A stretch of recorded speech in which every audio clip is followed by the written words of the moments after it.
les amis, alors je suis en train de travailler en ce moment sur la rédaction d'un livre mineur de fond, qui est un livre dédié aux arcanes mineurs du tarot de Marseille. Et je me penche en ce moment sur les As. Et j'ai eu envie de partager avec vous un petit sujet d'étude. C'est un détail. Je ne sais même pas d'ailleurs si ça aura sa place dans le livre, mais en étudiant ça, je me suis dit, oh, je vais prendre la vidéo. Alors, je n'ai pas préparé du coup ce que j'ai à vous dire. Et alors, j'espère être assez claire. Donc, vous m'excuserez hein, si ça part un petit peu dans tous les sens. Mais j'avais envie sur le moment, là, de vous le partager comme ça. Et puis moi, ça m'aide, en fait, ça m'aide à cheminer, ça m'aide à réfléchir, ça m'aide à organiser mes idées. Donc, ne vous étonnez pas si de temps en temps, vous avez quelques petites vidéos comme ça sur les arcanes mineurs et arcanes majeurs du tarot de Marseille. Alors, je dis petites vidéos parce que j'espère ne pas être très très longue, mais ça, c'est moins sûr, hein, me connaissant. Alors, aujourd'hui, donc du coup, je vais vous parler des As et plus particulièrement de l'As de bâton et de l'As d'épée. Alors, avant de partir sur mon objet d'étude, juste revenons un petit peu sur des fondamentaux rapidement. L'As de bâton et l'As d'épée font partie des As, des séries aux énergies actives. D'accord? Voilà, on a bâton, épée, ce sont les énergies actives. Et les deux As aux énergies réceptives sont l'As de denier et l'As de coupe. Très bien. D'ailleurs, dans chaque série, que ce soit la série active ou la série réceptive, on a aussi un autre mélange d'énergie où on va retrouver dans la série active une énergie active et une énergie réceptive. Et dans la série réceptive, une énergie active et une énergie réceptive. Donc, il va y avoir des As qui ont une double énergie yang, on pourrait l'appeler, et d'autres une double énergie yin. Et on va retrouver également des As qui portent les deux énergies yin et yang. Alors, ça, on peut le voir, d'ailleurs j'en parle pendant la formation que je fais sur les arcanes mineurs du tarot de Marseille, et on prend en référence la carte du monde, parce que on comprend bien comment tournent ces énergies en voyant la carte du monde. Bref, donc ça, je ne vais pas prendre trop de temps là-dessus, parce que ça serait beaucoup trop long, mais juste vous dire, voilà, on a nos séries aux énergies actives, qui sont les bâtons et les épées.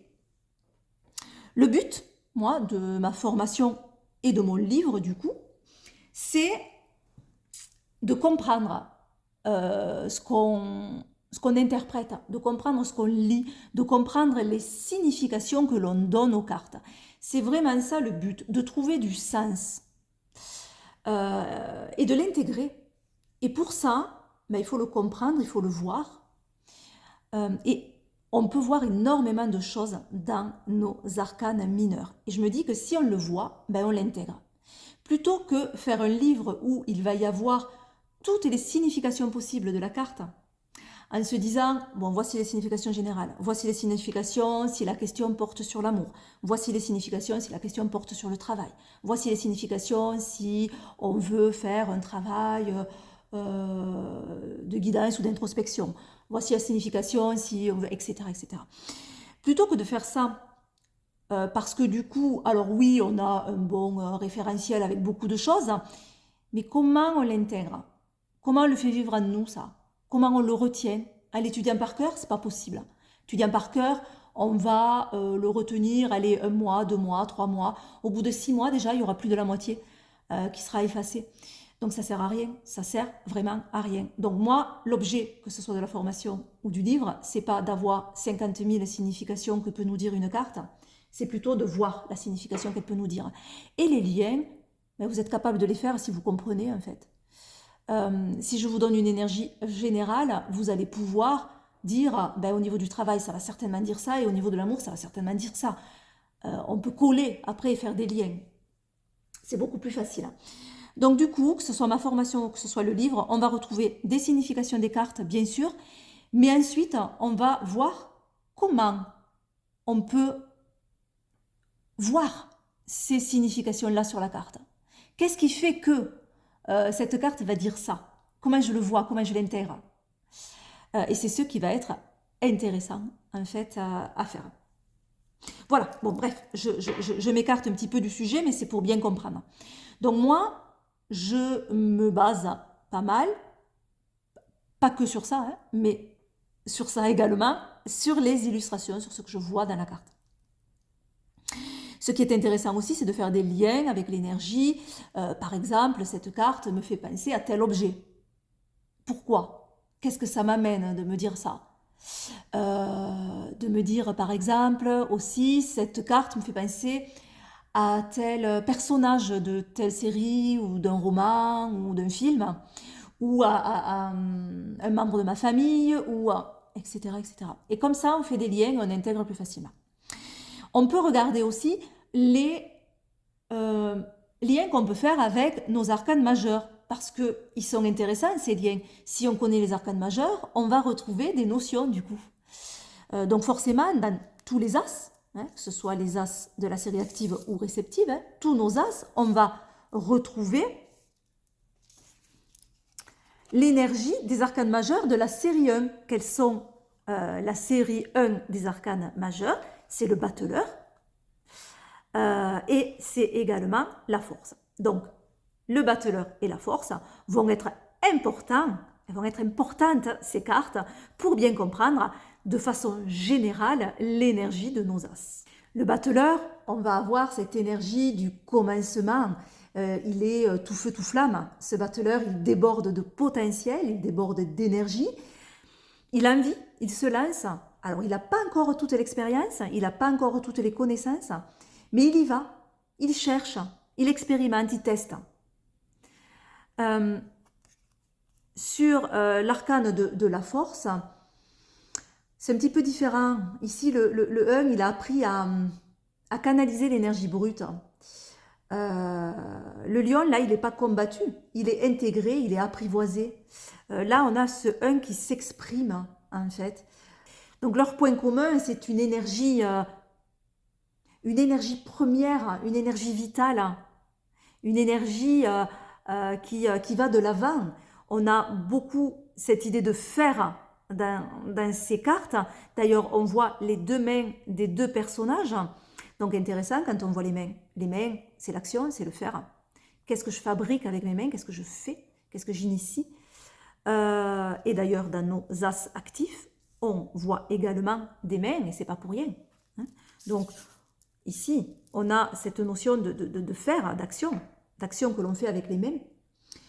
Leur petite différence, ça serait le battleur, il agit un petit peu sans filtre. Il y va, il se lance sans trop savoir, alors que la force, elle est plus alignée intérieurement, hein, pour maîtriser une énergie. Bref, c'est pas ça non plus le propos, donc je passe vite, mais on a cette énergie 1 qu'on va retrouver du coup dans notre battleur et dans notre force. Ok, donc ça c'est assez logique. Ensuite, moi je regarde aussi visuellement. Alors, de façon générale, hein, on va regarder aussi où c'est qu'on voit les bâtons dans nos arcanes majeurs. De façon générale, c'est-à-dire pas l'as de bâton, les bâtons. Ben, les bâtons, on va les trouver dans le mat, par exemple, et l'ermite. Hein. Voilà, si je prends, hop, les bâtons. De façon générale, on a cette idée de compagnon de route avec ce bâton, hein, qui montre le chemin, cette énergie, en tout cas, à aller de l'avant. Avec une différence hein, entre le mat et l'ermite, entre l'initié et le maître, finalement. Mais là n'est pas là à propos. On a également des bâtons quand on voit des sceptres, en fait, hein, que ce soit avec l'empereur, l'impératrice, le chariot. On a cette idée, en fait, d'énergie des bâtons. Mais ici, ils sont magnifiés, en fait. Hein, mais ils vont représenter le symbole du commandement, d'autorité, de volonté. Hein, un petit peu comme cette énergie du bâton. Hein. On peut le trouver aussi, ça dépend des tarots, avec le diable. Soit c'est un bâton, avec le feu d'ailleurs, hein, une torche, soit c'est une épée. Les deux sont très intéressantes, je trouve, pour cette carte-là et ce que ça peut nous amener. Et pour faire les liens, hein, je trouve très intéressant. Voilà, on peut trouver également l'énergie des bâtons dans l'arcane sans nom. Et là aussi, je trouve très intéressant parce qu'on a ce manche en bois qui peut nous faire penser à cette énergie de bâton, de désir, d'envie, de pulsion. Mais on a aussi l'énergie de l'épée avec la lame qui vient trancher. Donc cette énergie qui sert finalement à prendre des décisions et à trancher. Donc très intéressant cette double énergie dans l'arcane sans nom. Je pars un petit peu loin. Donc voilà, de façon générale. Alors si on revient sur vraiment l'as et pas la série des bâtons, visuellement, esthétiquement, moi, il me fait penser à la carte du pendu, puisque on va retrouver dans les troncs d'arbres, on va retrouver ce même dessin avec ces entailles sur les branches finalement. Ça pourrait être en tout cas la prise de conscience des liens, hein, parce que les liens sont vachement importants dans la carte du pendu, hein, on les voit d'ailleurs, hein, c'est ce qui nous tient. Donc c'est la prise de conscience finalement des liens que l'on peut avoir avec notre arbre généalogique, donc le côté paternel et le côté maternel, il y a bien les deux côtés. Et ce pendu, il montre cet instant d'arrêt en fait, cette mise à distance, voire même un sacrifice temporaire, peut-être pour mieux comprendre. Hein. On pense à Odin qui a été aussi pendu à l'arbre de la connaissance. Donc est-ce qu'il n'y a pas cette énergie aussi de connaissance, d'apprendre, de voir les choses autrement, de réfléchir autrement? Donc voilà, pour comprendre en fait nos liens, nos attaches que l'on a. D'ailleurs, on ne voit pas les mains. C'est différent hein, de l'as de bâton. Il n'y a pas les mains ici. Donc on est dans ce moment où on n'agit pas forcément. On comprend, on cherche à comprendre en fait. Et on a ces bagages transgénérationnels qui sont là. D'ailleurs, quand on regarde le nœud, alors je ne sais pas si vous allez bien le voir, on a un côté réceptif et un côté actif, puisqu'on a un cercle, un rond qui peut accueillir, et on a cette tige bien tendue qui nous ferait penser à l'énergie masculine. Donc on a ces deux côtés en fait, du côté féminin et du côté masculin dans ce nœud. Et c'est marrant parce que le côté féminin se trouve ici. Et on va dire, ah oui, mais c'est pas normal, puisqu'on l'a du côté droit. Le côté droit, c'est le côté actif. Le côté gauche, c'est le côté réceptif. Sauf qu'il ne faut pas oublier que notre pendu est pendu. Donc, on a bien le côté actif qui est ici et le côté réceptif qui est là. Donc, on a ces deux lignes. Ça, c'était pour la petite histoire. Donc du coup, on peut retrouver aussi cette énergie dans notre as de bâton, qui lui, par contre, est tenu fièrement, hein, d'une main ferme. Lui, on pourrait dire qu'il assume, qu'il revendique sa lignée. En fait, ça me fait penser un petit peu à la flamme olympique, vous savez, qu'on se passe de main en main, comme ces origines ou cette lignée, en fait, qui passe de génération en génération. C'est un petit peu pareil, cette flamme olympique, finalement. C'est le moment où l'héritage pousse à agir, en fait, à prolonger la lignée. On a cette idée de mouvement. C'est pas là encore où je veux en venir. Hein. Je suis partie là sur le pendu parce que je voulais vous montrer comment on peut voir des choses avec certaines cartes. Et donc là, c'est intéressant en fait, cette énergie que l'on peut avoir en commun entre le pendu et le bâton. Mais moi, je voulais vous parler des astres. Et les astres, particulièrement, c'est le soleil et c'est la lune. Voilà ce que je veux voir avec vous, le soleil et la lune. Alors, pourquoi j'ai cette similitude, ou pourquoi je me suis penchée, en fait, sur ces cartes-là et ces énergies-là? Tout simplement, dans le dessin, on voit des flamèches, ici, petites flammes, on appelle ça flamèche souvent, qui entourent notre bâton. Donc on voit de l'énergie autour de ce bâton. Elles sont multicolores, elles sont rouges, jaunes et bleues. Et on retrouve dans les dessins du soleil et de la lune aussi cette énergie qui est illustrée par des gouttelettes cette fois. Pareil, qui encadre la carte, qui tombe ou qui s'élève, peu importe, mais on a ces gouttelettes. Donc on retrouve cette même idée d'énergie visible autour de ces cartes-là. Et évidemment, avec notre as d'épée également. Donc, on voit bien que l'as de bâton et l'as d'épée vont avoir des choses à nous dire en lien avec notre lune et notre soleil. Alors, si je reviens à mon as de bâton, ou alors je ne sais pas si je vous le fais en croisé ou si je fais un après l'autre. Bon, on va voir. Je vais continuer à parler. Si c'est trop embrumé ou si c'est trop... je reviendrai sur mes pas. Donc, comme on a les deux, forcément, pour le bâton, on va quand même avoir de ces deux énergies qui vont nous parler. Hein, on va pouvoir intégrer le soleil et la lune. Et pareil pour notre as d'épée où on va pouvoir intégrer les deux. Mais après, on va voir qu'il y a plus de similitudes l'un avec l'un et l'autre avec l'autre, même si on intègre les deux. Alors, si je pars sur les bâtons, comment je vais pouvoir comprendre cette énergie du soleil et de la lune? On va le regarder d'abord avec la lune. Avec la lune, on va avoir cette idée que il y a une part inconsciente, on est d'accord, dans la lune. Hein, on a cette idée d'inconscient, de choses cachées. On le voit d'ailleurs dans l'écrevisse qu'il y a au fond du bassin. On le voit aussi de façon générale avec la lune qui fait penser à la nuit, qui fait penser au sommeil, qui fait penser au rêve, et donc à cette porte vers l'inconscient. Donc on a cette idée de choses cachées ou de choses qui sont encore dans l'inconscient.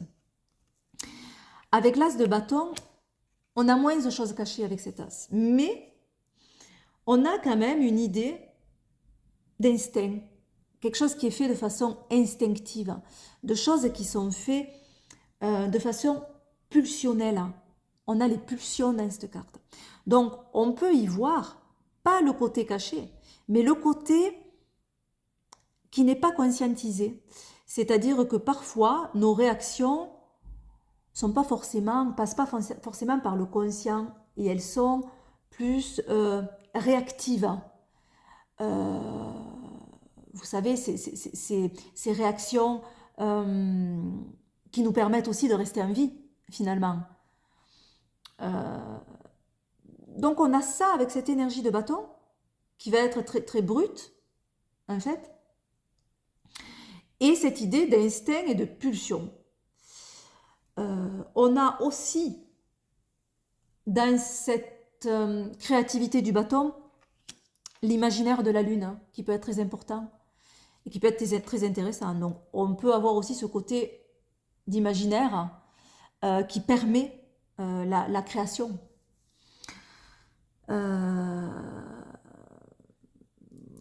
Voilà, alors maintenant on va voir le bâton avec le soleil et c'est, je pense, beaucoup plus représentatif et on verra pourquoi dans l'illustration aussi on le voit. Mais déjà, dans le lien que l'on peut faire, ce bâton avec le soleil, en fait, on a une extériorisation, que ce soit dans les deux cartes, une amplification, une énergie créative, un rayonnement.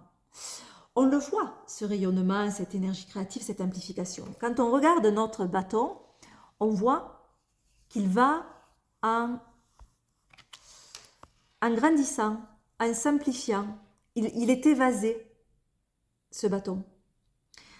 Dans la carte du soleil, on voit que la partie la plus importante, finalement, c'est la partie du haut. Ce soleil prend une place énorme sur la carte.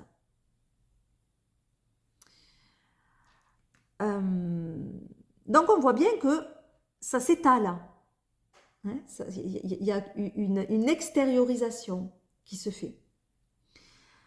On a les deux petits personnages aussi, les deux jumeaux, qui regardent le sol. Ils ne regardent pas en haut, ils se brûleraient les yeux de toute façon. Donc ils regardent le sol.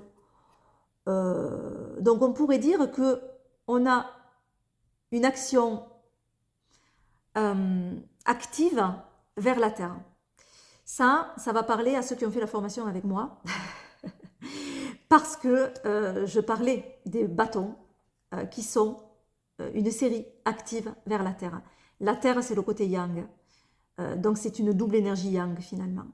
Alors que les épées ont une énergie active, yang, mais vers le ciel, active et céleste. Donc on a une énergie yang, mais intériorisée. On a une énergie yang, mais extériorisée. Ok? Donc on sent bien ces deux énergies différentes. L'énergie yang qui est intériorisée, c'est la lune. L'énergie yang qui est extériorisée, c'est le soleil.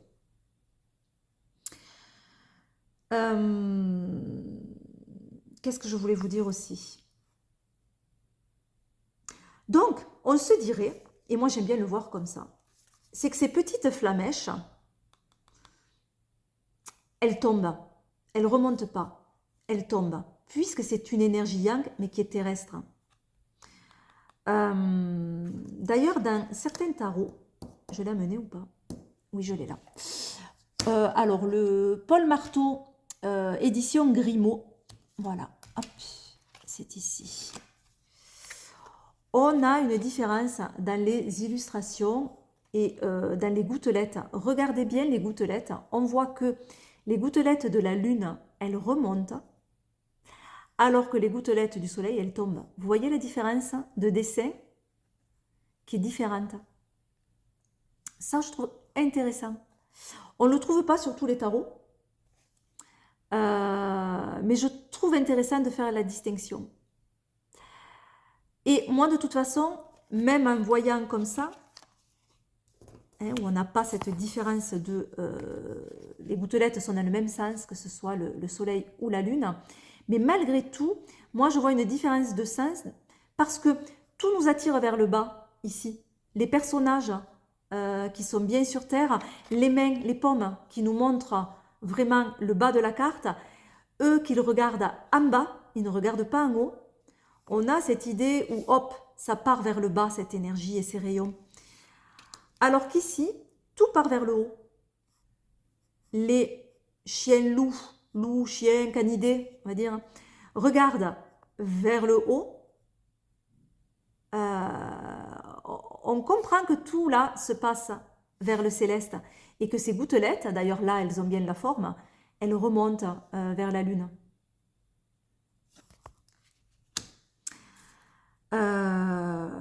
Du coup, je me dis, ben, c'est pareil, certainement pour nos flamèches.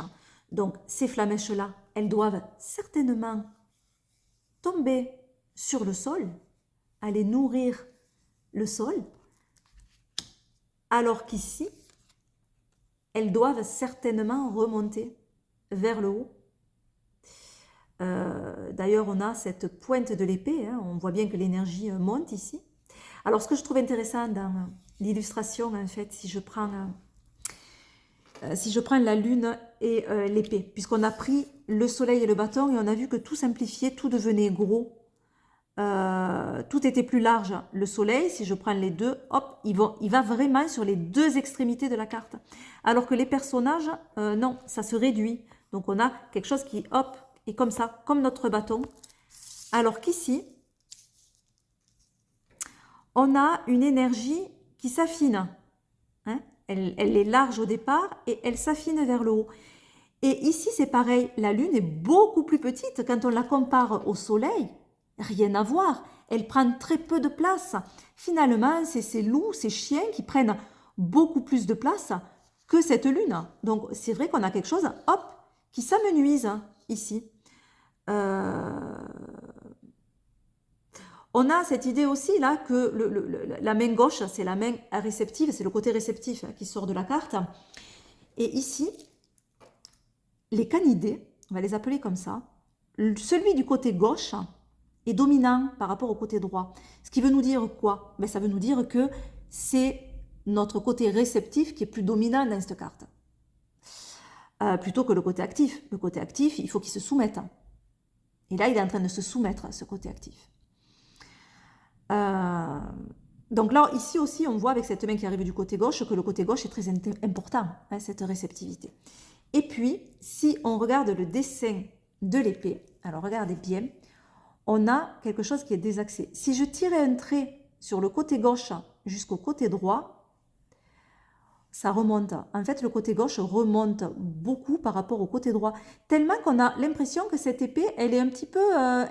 elle tourne un petit peu, elle est un peu désaxée en fait. Je ne sais pas si vous le voyez bien, alors je ne sais pas si on le voit bien à l'écran, mais si je tirais un trait, on a ce côté qui est bien plus haut que celui-là. Et c'est un petit peu comme les chiens en fait. Ce côté est plus haut que le droit, le gauche est plus haut que le droit. Comme nos canidés, pareil. C'est assez rigolo quand même. C'est assez rigolo. Et encore une fois, là, on a une énergie active, mais qui est intériorisée, comme pour la Lune. Et je disais tout à l'heure que on avait la double énergie, on la sent aussi dans la Lune de toute façon, hein, même si, dans l'as d'épée, je veux dire, même si notre as d'épée va être plus similaire à la Lune comme astre, puisque, encore une fois, on a cette double énergie active vers le ciel. On retrouve également, bien sûr, des liens avec le Soleil, puisqu'on a aussi des similitudes dans l'illustration. Et alors, comment on pourrait l'interpréter? Qu'il y a une recherche de vérité, de clarté aussi. On a ces yeux qui regardent en face. Et sur l'as d'épée aussi, on a un œil qui regarde en face. Comme la justice d'ailleurs. Je ne sais pas si vous allez bien le voir. Hein. J'essaye de vous le montrer de plus près. Mais on a un œil au milieu. En tout cas, ce symbole qui pourrait nous faire penser à ce troisième œil. Qui va nous parler de clairvoyance aussi. Hein. Et pourquoi pas de recherche de vérité. On l'a dans ce soleil. Ce soleil d'ailleurs, c'est des lames qui pointent... un petit peu comme ces lames des épées, hein, ces lames rouges. Donc forcément, on a cette énergie de l'as d'épée. Et donc cette recherche de vérité, cette recherche de clarté mentale du coup, de faire la lumière. Et avec la Lune, on aura plus cette idée de clairvoyance, cette idée d'intuition qui va être très importante aussi. Et de faire attention à nos ressentis, à nos perception pour bien comprendre ce qui nous entoure. D'ailleurs, en parlant de ça, on a dans l'as d'épée 5 fleurs qui sont forgées sur la couronne. Ces 5 fleurs forgées, ça peut nous faire un petit rappel aux 5 sens. Donc l'odorat, l'ouïe, la vue, le toucher, le goût. Du coup, l'intellect passe par notre perception sensorielle de ce qui nous entoure. Voilà, donc ça, c'est déjà le message que peut nous signifier cet as d'épée. Hein. Et cet œil, on le retrouve aussi, je vous le montre, hop, dans la carte de la justice, où on a aussi ce troisième œil qui est bien en haut et qui est bien au même endroit que notre as d'épée. Et on a quand même une similitude aussi hein, avec la carte de la justice. J'en ai pas parlé, mais l'as d'épée et la justice sont forcément aussi bien en lien hein, avec l'as d'épée. Hein. Donc on a cette prise de conscience, on pourrait dire, hein, avec la justice, prise de conscience, savoir trancher, savoir être juste. Voilà. Le roue de fortune aussi, hein, on retrouve une épée. Là aussi, on peut regarder toutes les cartes où il y a des épées et c'est intéressant. La roue de fortune, c'est le sphinx qui tient une épée, en haut. Donc là aussi, on a une prise de conscience. Prise de conscience des cycles. Et que la roue tourne. Et même si on est bien installé, ben on va laisser place à autre chose de toute façon, quoi qu'il en soit. Cette vidéo était vraiment consacrée aux astres et aux as. D'ailleurs, je me suis amusée après à regarder parce que je me suis dit, il y a un autre astre dans le tarot de Marseille qui est l'étoile. Donc si on prend nos cartes, donc on a l'étoile, la lune, le soleil, ça c'est nos 3 astres. On a du coup, on a dit qu'on mettrait à choisir, hein, même si on comprend qu'il y a une double énergie, hein, mais à choisir, on mettrait notre as de bâton avec notre soleil, hein, avec cette extériorisation, cette créativité, ce rayonnement. On mettrait notre as d'épée avec la lune, hein, avec la clarté, les ressentis, qui vont être très très importants en fait, et cette clairvoyance, cette intuition. Du coup, l'étoile, ben, l'étoile c'est facile. On y mettrait l'as de coupe. Donc, je ne vais pas aborder hein, l'étoile et l'as de coupe, parce que la vidéo, ça va être une horreur. Voilà. Mais forcément, hein, qu'on va avoir notre as de coupe avec l'étoile. Et il nous manque un as. En même temps, on n'a que 3 astres. Alors, il nous manque du coup l'as de denier. Donc je me dis, s'il fallait le mettre quelque part, cet as de denier, on le mettrait certainement avec... Alors, hop, je l'ai où? Je l'ai là. Avec le jugement. Pourquoi pas? Pourquoi avec le jugement? Parce que cet as, c'est une graine. C'est la graine, c'est finalement la naissance. Hein, ce qui va germer, ce qui va naître. Et notre jugement, c'est la renaissance. Donc ça peut être intéressant en fait d'avoir cette concrétisation ici, cette renaissance qui arrive et qui émerge comme cet as de denier, cette graine qui arrive et qui après on va aller jusqu'à l'accouchement hein, avec notre neuf où on a vraiment cette forme d'accouchement où on voit la tête mais la graine elle est là au départ jusqu'à l'accouchement. Donc on peut avoir avec le jugement cette idée de renaissance finalement, de matérialisation de quelque chose. Et on a notre carte du monde que je vais mettre ici.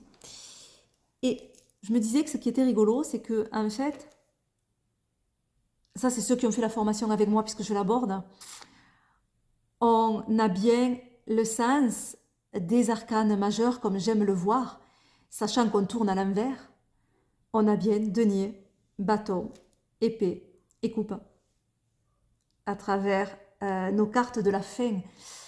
Donc même si on retrouve évidemment nos séries dans toutes les cartes des arcanes majeurs, j'aime bien y voir la fin très marquante comme ça, qui se reflète dans ces illustrations-là. Voilà, mais peut-être je ferai une autre vidéo justement sur la coupe et l'étoile, et pourquoi pas sur le jugement et le denier. Là, c'était pour vous partager juste quelques petits sujets d'études que j'aime bien faire et qui, moi, m'aident en fait à cheminer dans mes idées. Alors, j'espère que vous aurez trouvé quelques notions intéressantes dans cette vidéo. N'hésitez pas à me laisser un commentaire, j'adore vous lire, et à me dire si vous aimez que je fasse comme ça des petites vidéos d'études un petit peu imprévues. Alors, il y aurait eu tellement de choses à dire, hein, mais je vais en rester là. Voilà, je vous fais plein de bisous. Bye bye.